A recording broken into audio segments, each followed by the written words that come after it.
Tim gabungan TNI Polri yang diperkuat Yonif 521 Macan Kumbang dan Satgas Damai Kartens serta HBMA melakukan pengejaran terhadap pasukan OPM yang sesumbar mengepung Wamena dan Jaya Wijaya.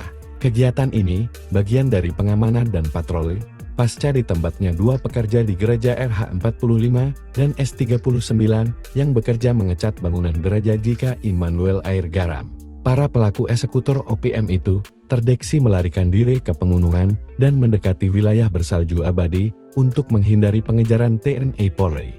Pusat Penerangan TNI mengonfirmasi bahwa organisasi Papua Merdeka OPM menembak dua warga sipil, tukang bangunan di kompleks gereja GK Immanuel Air Garam, Distrik Asotipo, Kabupaten Jaya Wijaya, Provinsi Papua Pegunungan, Rabu 4 Juni sekitar pukul 8 WIB. Kedua korban adalah RH45 dan S39 yang bekerja mengecat bangunan gereja GK Immanuel Air Garam.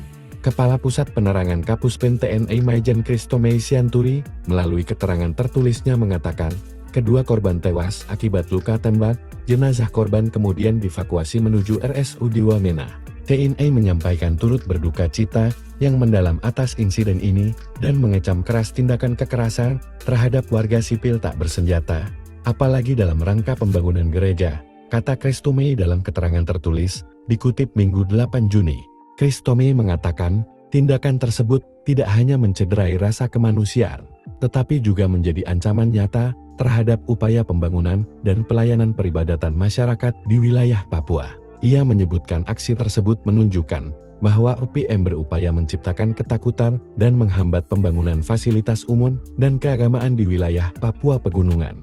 TNI bersama pemerintah daerah akan terus meningkatkan pengamanan dan melakukan investigasi terhadap peristiwa ini. Ini adalah serangan terhadap kemanusiaan dan perdamaian. Menyerang pekerja sipil yang sedang membangun rumah ibadah adalah tindakan biadab yang tidak bisa dibenarkan dalam situasi apapun, ujarnya. Kami sangat mengecam keras kebiadaban ini dan memastikan bahwa aparat keamanan akan terus mengejar pelaku, melakukan langkah tegas untuk menjaga keselamatan warga, kata Christomei. Aksi penembakan itu dilakukan oleh kelompok OPM yang beroperasi di wilayah Pegunungan Jaya Wijaya, khususnya di sekitar Distrik Asotipo. Setelah melakukan aksinya, pelaku melarikan diri ke arah pegunungan. Mengutip keterangan Satgas Ops Damai Kartens, kelompok tersebut kuat diduga merupakan bagian dari jaringan OPM pimpinan Egyanus Kogoya dan berafiliasi dengan nama-nama seperti Asbak Koronwil dan Hakim dari pasukan Yahukimo. Jubir OPM Sebi Sambo marah besar dengan ulah Egyanus Kogoya yang melakukan operasi secara ilegal dan berkoordinasi dengan pimpinan tertinggi OPM. Ia meminta Egyanus segera menghadap dan meminta maaf.